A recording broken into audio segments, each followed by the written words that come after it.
Welcome to the Music Retail Show. Having conversations about the musical instrument industry to take you and your business farther. The Music Retail Show. Hey everybody, welcome back to another episode of the Music Retail Show. Today we're going to talk with John Williams. We did this live on location at the Amigos Guitar Show in Nashville, Tennessee.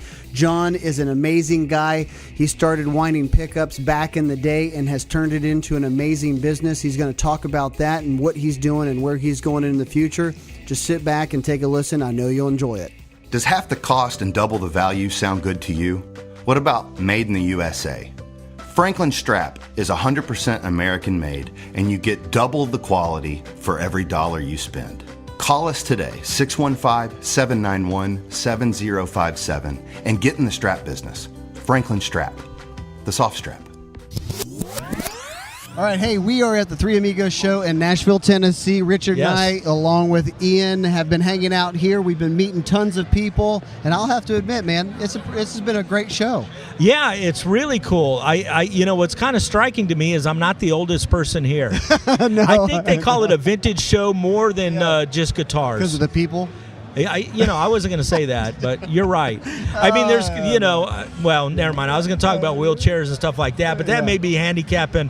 I don't want to offend anybody. Yeah, that's right. Even though I probably will, but go ahead. That's right. Well, it's Get me off this topic. That's right. Well, hey, let's get on to the show has been spectacular. We've actually met a lot of people. Yeah. And I was at the show last year, and I'll tell you this much. There's a lot more people here this year. What's different? Well, I'll tell you what. It moved to a new venue. It's now over at the Ag Center. It was at the factory. Yeah. And it's got a great aroma in the air. Yeah, it smells like horses in here, but that's okay. It smells like, which is a great smell. It's a great smell. Everybody, I smelled a lot of things in my life, and I got to admit, I kind of like it. That's right. So, but more people. There's more vendors here. And spread out. I'm going to somehow try to figure out how I can walk out of here with a 59 reissue. Yeah, Les it ain't going to Paul. happen. I got to figure it out. It will not happen, and you be married within a week. That's right. So you got to decide: do you want to be married, or do you want a 59 Les Paul? Hannah, I'm going to somehow figure out how I can sneak this and guitar you can't in the steal house, it. and she doesn't know about it. Oh, I'm going to call her and tell her. Anyways, but this show's been good. One of the reasons why it's really, really good is because we're sitting here today with a fine, fine gentleman of the name of John Williams. Yes. Not that, John. Yeah, no, he didn't do all the music for Star Wars. Yeah, that's not. I'm not the one. Oh wait, all right. I thought that's what we were going to talk about here. Yeah. No, we got John here. We have a long history with John. Yes, great guy. Super guy. Mm-hmm. We're going to talk something different today. We're going to talk about pickups. Yes. Normally, John and I talk politics. We're not going to do that today because, again, we don't want to offend people. We're going to talk about pickups. He has some of the coolest pickups. He does an amazing job. So, John, thank you for being here. Thank you, Richard. I appreciate it. Thank you very much. And it's always good to see you guys. Love to come to your shop down in Franklin. Yeah. And it's always fantastic. Yeah. It's fun hanging out. Absolutely. Especially when you buy lunch. Yeah. Or make it. Make lunch. Yeah, we cook lunch too. They got $1.50 cheeseburgers up there at the stand. That's right. So that does not sound good. I had a rough morning, and then I would have a rough afternoon. I ain't doing that, I know. So what do you think about the show, John? I think it's great. Normally I come to the shows to look for parts. I come down here looking for dead pickups, bodies, and that kind of thing. And but there's a lot of great guitars this year, and I think the change in venue really helped out being able to kind of see everything. Okay. And maybe in the past years being at the factory, I think it was a great show, but there was so much stuff crammed into it was crammed in there. It was just tough to get around. Okay. It seems like there's a lot of room. There's a lot of room. Yeah. It's really nice in here. Yeah. Have you found any pickups, or have you found anything, or are you still looking? I'm still kind of looking around. I've seen some dead ones, and the guys will bring dead pickups in rather than have somebody fix them, and that's something that I do a lot. Are they labeled that way, or you just know what to look for? You just kind of know what to look for, really? and there are some dead ones hanging around. Yeah, too, yeah. So I mean, you can see. And we're still talking about pickups. Absolutely. Okay. Just want to make sure. I want to have out in the parking lot. But no, I mean, a lot of people when they do, especially repair guys, when they take pickups out of guitars and they're dead, they just throw them in the box. Sure. So you see the boxes of now. So why are you looking for those? I will rewind. I'll repurpose them and rewind them. So tell everybody listening what your company name is and a little bit of your background and exactly what you do. Well, my name is John Williams, and I run GuitarAttack.com. It's I have had the website Guitar Attack on since 1998. I was an early adopter. Whoa. Wow! Back before anybody knew what a blog was, before anybody really knew. So you were anything. hanging out with Al Gore, and the internet just came actually, out? yeah, we had cocktails one night, and I went and I registered. Was it the his URL. idea or your idea? It was his idea. Okay, but the name. Well, was he's got to mine. take credit for everything, you know. But I registered it because I was starting to do guitar repair about that time, as a hobby. And what really got me started in it was I had a really nice 68 SG. And I got a refret done on it, and it was just a really bad refret. And I told my wife, I said, you know what? I said, I'm going to start doing this stuff. I'm going to start doing it.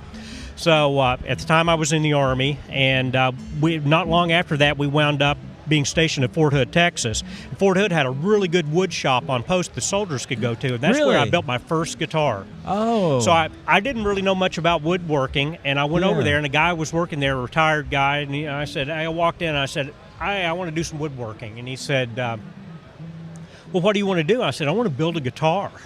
And he said, that sounds like fun. So he helped me build my first guitar. Oh, cool. Very cool. Very cool. And what year was that? 1998. Oh, that's cool. Yeah, so I actually registered guitarattack.com to document building the first guitar because there was no Facebook, no blog, none of Blogger, none of that stuff. So that's where it came from, and I will tell you, just having the website, I've gotten way more out of it. People all over the world, and it's just it's been a good way for people to keep in touch with me. Okay, that's very cool. So not long after that, I was stationed in Germany, and that's when I built my first pickup.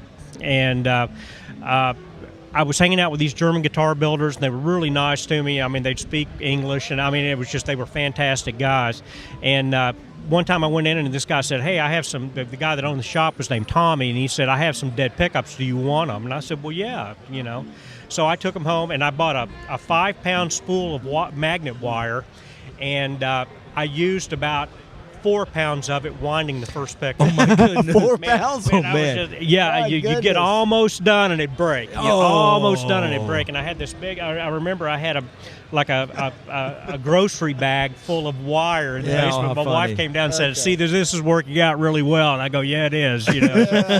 She was like rubbing it in your face. Yeah, she just said, man, you're doing great. I really support you. I really support you, dear. Yeah. So, no, but I mean, I learned so much from that, and just started doing research. And this was the early days of the internet, so there wasn't a lot of places you could go. So I was buying books and doing that kind of thing. So a lot of it was a self-discovery, and I will tell you that, like I tell people about playing guitar also, because I didn't have YouTube when I started playing guitar, I learned a lot of things, maybe incorrectly, but I developed my own style. And I will tell you, because I didn't have that, the same thing with pickups, I developed a lot of techniques that are kind of different. Well, and it's there's probably some things that you would have never learned if you would have, and it's probably better in the long run. Probably better in the long run, and I certainly learned some things about pickups and building the pickups that are kind of my trade secrets and the kind of thing that I'm using now, just through self-discovery. Now, why did you get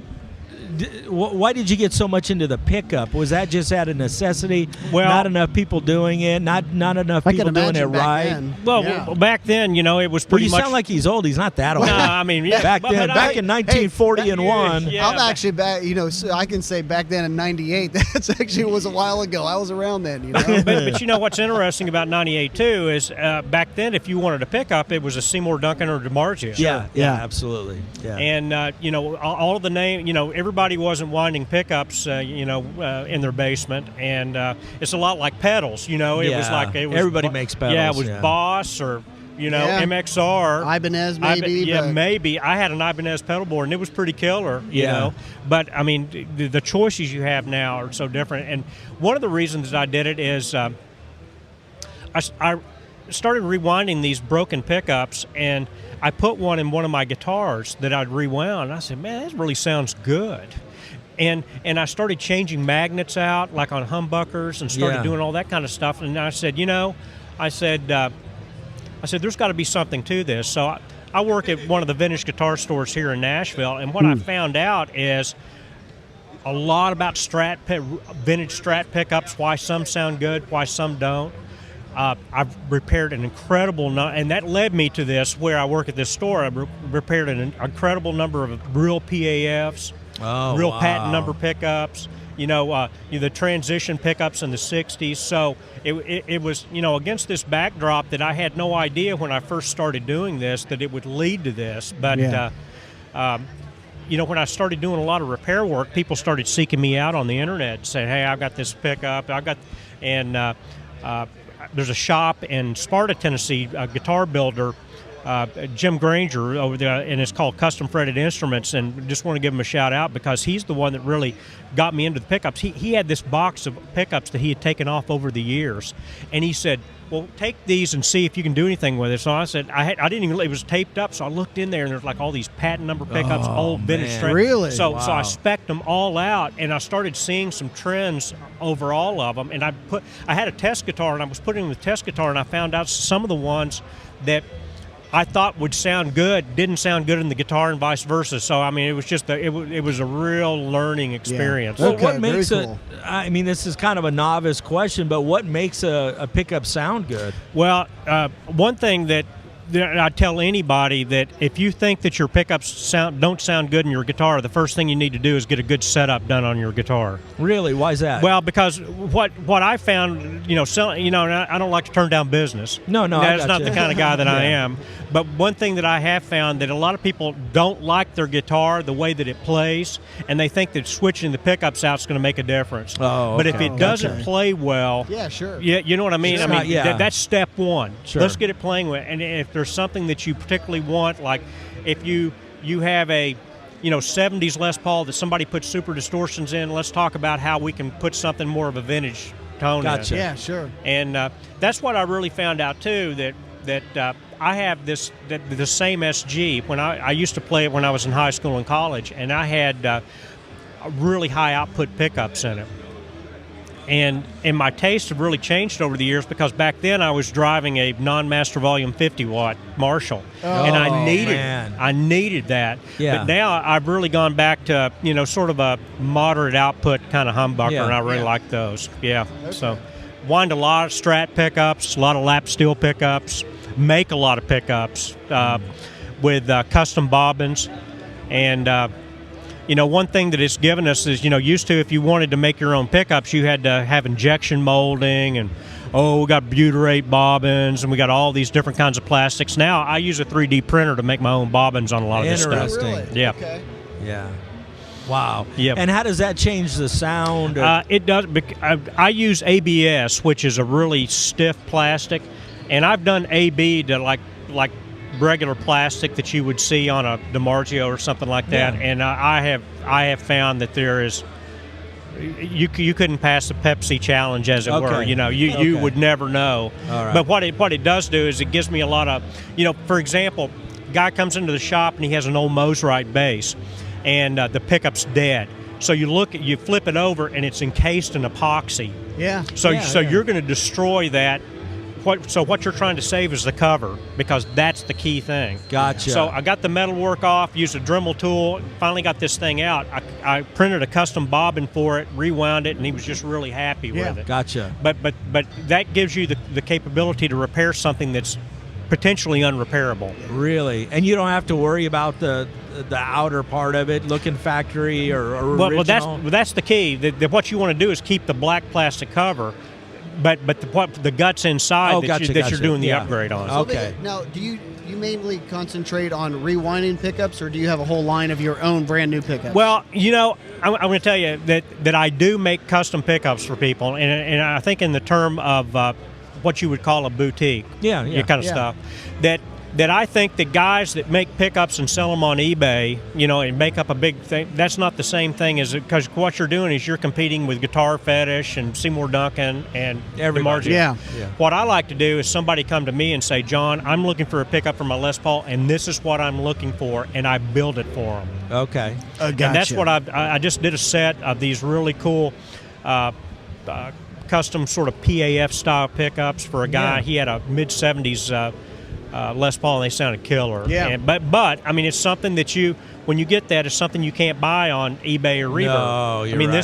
this is something kind of special, and I'm making as many pickups right now as really You're I like can. a seamstress for guitar players. That's right. Exactly. Like a tailor. Like you're like a tailor. And this is all at guitarattack.com. Yeah, .com. If you want to approach me about it, you can go to guitarattack.com and talk about that. Awesome. Now, when you're building these, do you run into any kind of, like, you have to avoid patents, or is it just free reign? You can make whatever you want? The patents you have to really watch out for is DiMarzio, because they have the patent on the cream bobbins for humbuckers. For both of them, right? Oh, for the wow. two? Yeah, for the two. Not the zebra. That's right, not zebra. But if you see a cream bobbin pickup that you make one and you pass it off as your own, you are infringing on their copyright. That's the cream. Like, what if you make white? I mean, like, is it a certain color? Well, I had this exact question. Somebody was telling me about this. That's interesting. And if you ever see a double white, a real 59 PAF, it's not that color. They're almost white. Okay. The whites but that cream, that everybody was making in the 70s, that is a copy, that is trademark. Because I know Samick has humbuckers that are the double white, but they're like white, bright alpine, white. snow Correct. white. Yeah. So I'm guessing you can do that, but that vintagey look is patented by DiMarzio. That's correct. And they also, don't they have the patent on PAF? It's a brand name. Okay. The term the PAF, those three letters together, is a patent applied for. Yeah, which was that's actually a brand name for their pickup. Really? Okay. Wow. So is it okay that we said PAF? Well, a patent. Well, because we were using it as an abbreviation Sure, for a Gibson patent applied for. Sure. Gotcha. Not as a DiMarzio. Hey, you got to watch his questions. Yeah, He's going to get you thrown in jail. That's right. It's leading. I mean, even So though what you're you doing said everything was- legal, Yeah. Do I understand? Talk to me about. he would be a defense attorney. yeah. That's Actually, right. a prosecutor would be a little bit more fun, but I don't know. Maybe all not. right. But those are. But being able, I tell guys that, I print my own bobbins, and they go, what is it? BMW has printed over 1 million parts since 2010. They are printing parts for their cars. Wow. And I'm telling you, that's where we're going. That's where we're headed, yeah.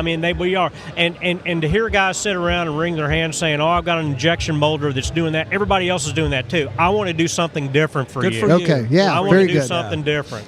Yeah. And this is different. Yeah.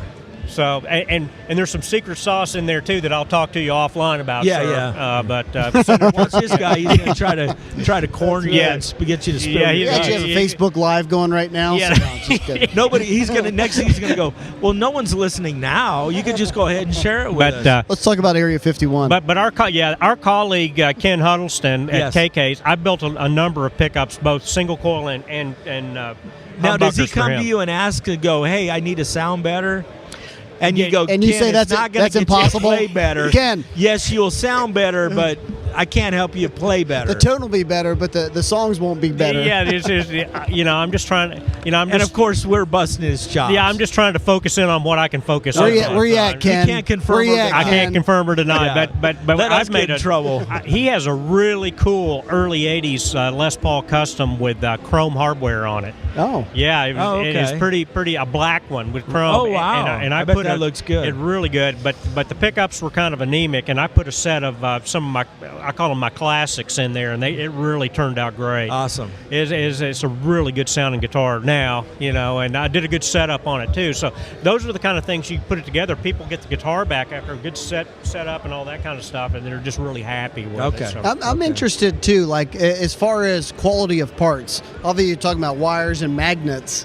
Is it, hey, I bought different wire makes different sound, different magnets, different sounds? What?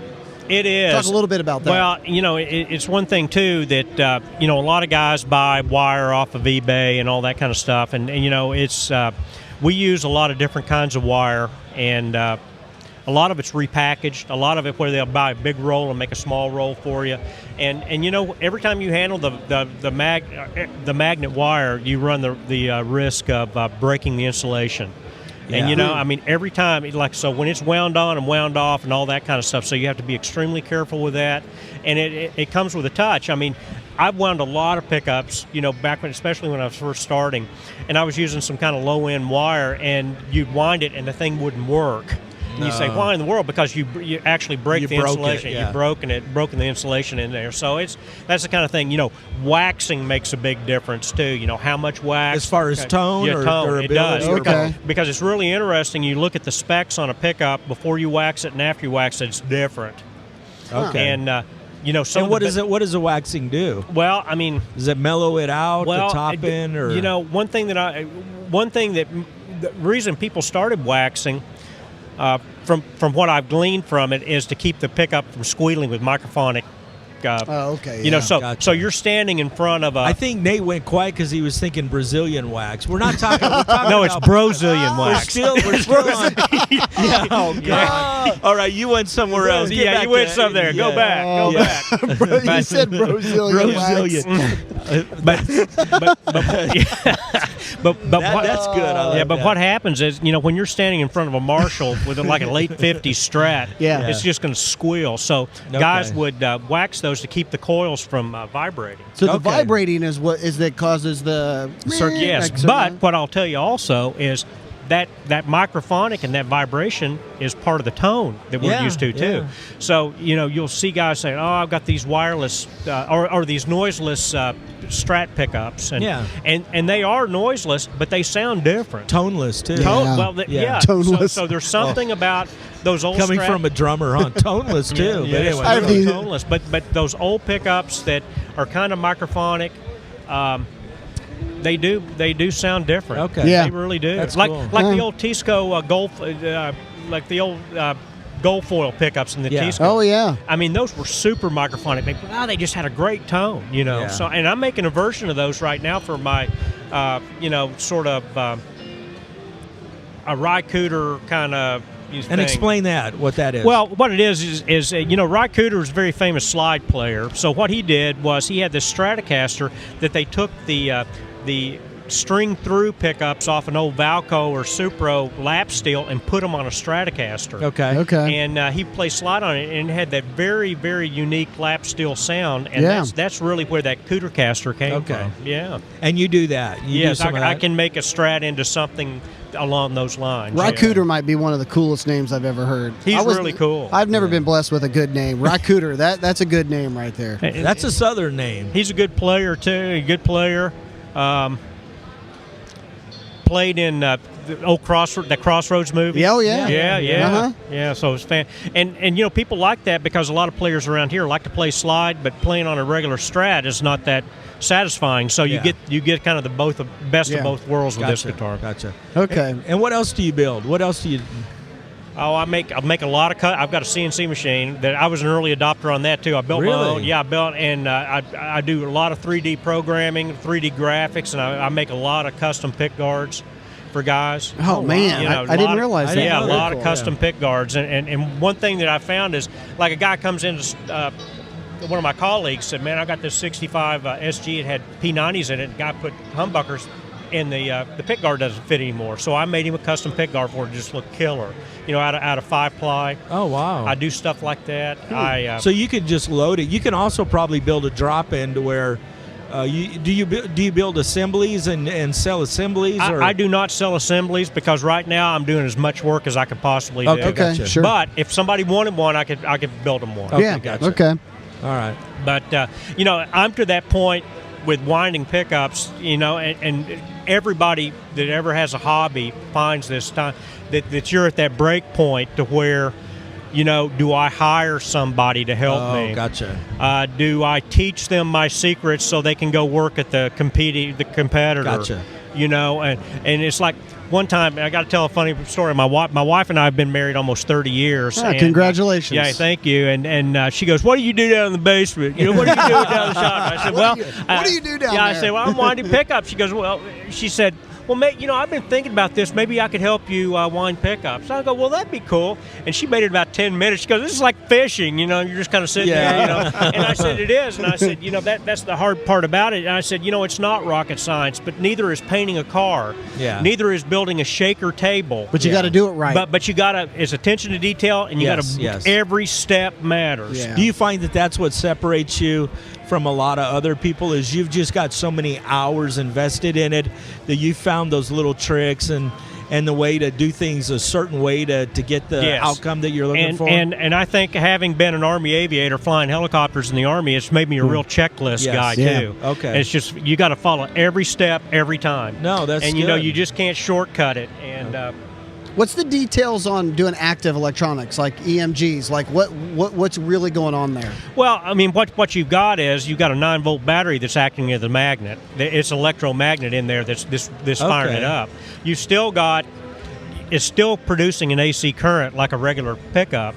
Okay. And the vibrating string is creating that AC current that goes to your amp. Gotcha. But instead of using a regular Alnico magnet, you've got this electromagnetic structure in there. Okay, gotcha. And I mean, they're clean. I mean, a lot of guys don't like EMGs. I mean, for some things, I like an EMG. Because they're particularly good with pedals. If you've got a big pedal chain and they're really clean, but there is something just uniquely satisfying about a 57 or 58 Strat with just old hand-wound pickups in there. Sure. It's just the entire assembly is really good. Yeah. Do you find that you like most of the retro or the vintage stuff or the modern or combination or? I still listen to a lot of 80s stuff, a lot of, some people might call it. What's your favorite 80s band? Probably Dokken. I like George Lynch. Oh, and Mr. Lynch. We've talked a lot about George Lynch on this podcast. I love George Lynch. I like Warren DeMartini from Brad. He's amazing. He just had the best goes tone. round and Great round. feel. Yeah, what a great feel. He's just got a great feel. But even going backwards, I used to listen to Buck Dharma from Blue Oyster Cult. Okay. A big fan of his, and of course Van Halen. Yeah. And it's like, you tell the young guys when they come in, I just don't know about music now. I said, just remember, Van Halen came out in 1978 in the deepest, darkest, ugliest times of disco, and here they come, a guitar player. That's true. I haven't thought about it could happen anytime. We need them now. We need them right now. Some guy come out like that just blows everybody away. Yeah, I forgot all about that. Yeah. That was a weird time. It was a weird time. Yeah. And being able to see a guitar player like that, when everybody's sitting around listening to, the Studio 54 mix, it was a great time for me because it really inspired me to want to play guitar. Now, when did you start playing guitar? I started playing when I was about 10 years old, so back in the early 70s. I've been playing guitar. I'm one of those guys that's been playing guitar, and I never quit playing. Okay. Like a lot of people I played guitar with back in high school and college, they quit. Yeah. But I never quit. I have never quit. Describe that first time you heard that Eddie Van Halen sound. I remember record store at the mall. I grew up in Cookeville, Tennessee. Yeah. I was at the sound shop, and I remember hearing Eruption for the first time in there, and we were convinced that he really didn't play it. That somehow I can imagine. It was because you think about what we were listening to at that time. I mean, there were some great guitar players floating around, especially like the prog rock guys and all that stuff is very, very interesting. But I mean, to hear something like that, especially the finger tapping, I mean, we just thought there was some kind of hocus, and you couldn't go on YouTube. You couldn't go on YouTube at that time and figure it out. No. Well, and what was amazing, again, I'm a drummer, so a lot of tone is what I listen. He had a cool tone. He had a cool vibe. His phrasing, everything about it was just. I can see how it was kind of like Mike Tyson with a guitar. Yeah. It just stopped traffic. It did. I mean, he absolutely stopped traffic, and it's. Progressing through that, and I remember I worked at this little music store in Cookeville too, and the guy that I worked with was a college student. He was older than me, and he was a big Al Di Meola fan. Yeah, so I started listening to that stuff. Yeah, and I just started building on that stuff. And then the first time I heard Rat, like in '83, I said, "Wow, this guy's awesome." Oh, he's incredible because he was just so fluid. I mean, his playing was just so great. But it was a really great tone, too. And, you go back and read about it, from what I understand, I read about the first Rat album, it was like a 100-watt Marshall through a Rat. and it was that tone, and it was just a great tone. Same with George Lynch. I remember seeing George Lynch out in Phoenix in like '98. Yeah, I saw Lynch Mob out there. Yeah, me too. We were probably at the same club on Indian School. Indian School. What's the name of that club? Rockers. Yeah. No, not Rockers, because I played. But it was on Indian School Road. It was in. We were there at the same time. That's what's crazy. That is. Oh, yeah. And I also, during that time out there, was the first time I ever saw Government Mule with that Alan, the original band song, the Cajun House, out in Phoenix. Yeah. Wow. Scottsdale, yeah. I guess I don't think about them being around that long, but I guess so. Yes. Huh? Yeah. But it was Alan Wood, and just as a side real quick, the thing that really sticks out, Alan Woody had this Gibson bass, and it was a double neck. It was a bass on the bottom, and it was a mandolin on the top. Really? Really? Yeah. And he used it? Yeah, he was using it. Yeah, I've never seen such a thing. It was like an EB3 and a mandolin. Wow, yeah, so. that would be kind of cool. But I mean, against that backdrop is where I got really interested in the guitar building piece. We used to go out when I was in the Army. I flew Apaches and flew longbow. I was in the 1st Longbow Battalion, and we used to go out to the factory in Mesa, the Boeing factory out there where they made Apaches. And I was talking to this guy that was an electrical engineer out there one day, and he was a pickup builder too. Oh, really? And we started building. Yeah, we started talking about that stuff. So every time we go out there, we go into the lab and look at stuff, and it was just really eye-opening about that stuff. So that's amazing. Yeah, very cool. Yeah, Did you see the Apaches that flew over earlier? I just thought it was kind of cool. Yeah, I think they were coming. Yeah, no, I didn't see them, but I always I'm still that guy that goes. Stop and stare. Oh no, I love it. Stare, I love man. watching them fly over. But one thing I'll tell you about what I found is, if you wanna buy the same pickup, you could find plenty of guys that are just doing the same thing over and over again. Yeah. And if you want to pay for the privilege of buying the same thing for more money, just have at it. You know? But what I want to do is I just want to do something different. No, that's cool. Yeah, that's cool. So we're going to wind down. Yeah. Give us the web address again. It's guitarattack.com. I don't have an app yet. It's still old school web page. And, you can contact me through that. And, certainly I've got a forum, and we talk a lot about pickups on there, too. Okay. I'm an early adopter. I've been doing this stuff for a long time with the web. So, it's still interesting to me. Yeah. I like it better than like doing it on Facebook and Instagram. I like having my own site, because if anybody's going to get deplatformed, I'm the one that gets to do it. It's like the old thing, I support a dictatorship as long as I get to be a dictator. So we appreciate you coming on. We've been wanting to do this for a long time. In the context of this, though, I mean, people out there in the music retail world, if they've got stores and they got questions, they can contact you. Yes. If they're working on a guitar, they could reach out to you to get a custom-made pickup and actually, things like that. I've done some stuff with you guys before, and I've had some of your customers reach out to me about questions about pickups and guitars and that stuff. Well, we'll get some more. Yeah, certainly welcome that. And if you need something fixed or you need an opinion on something, certainly give me a holler. Yeah. Okay. All right. Well, we appreciate it once again. Absolutely. Thank you. We're going to do it again. We got maybe during the summer, the NAMM show, we'll have you back out. I want to get a couple different people out, and we'll have you back out. Maybe get some of your stuff, and maybe we'll do something where we'll test them and screw around a little bit. No, it is fun. The sound. Yeah. That'd be a kind of a different podcast. That'd be good. So. And it is fun because, it's, people get the impression on how something sounds now from YouTube. Yeah. It is interesting. Absolutely. And it's what's interesting about that, too. You ever notice the guys who do the demos are really good players? You ever notice? Isn't that weird? Yeah. Well, except for recently I heard one where the guitar player was not a very good player. And it's like they should hire somebody. Hey, I'm still working on those demos. Oh, okay. I didn't. That's why I wasn't looking this way. I was looking over here. So no, I'm just kidding. No, but anyways, we hope you enjoy the show. Yeah, man. Thanks a lot to look man. at. Thank you guys. There's a lot of people here. I've enjoyed dealing with you guys over the years. Well, thank you. I appreciate you letting me come on here and talk about pickups. Awesome. Well, we look forward to it. Okay, man. Nate's going to close us out. And, close us down. Yeah, man. John, appreciate it, man. Richard, we'll hunt around here and see who else we can do another episode for. Okay. But the show's been good. Obviously, we need to throw a shout out to the Three Amigos Guitar Show. Yeah, that's where we're at. We appreciate it. They've been good hosts to us. We'll be here today and we got tomorrow. a nice 10x10 booth here where Ian's got us all set up and we sound good. Yeah, he's doing a very good job. So, anyways, man, we appreciate it and catch us on the next episode. Awesome.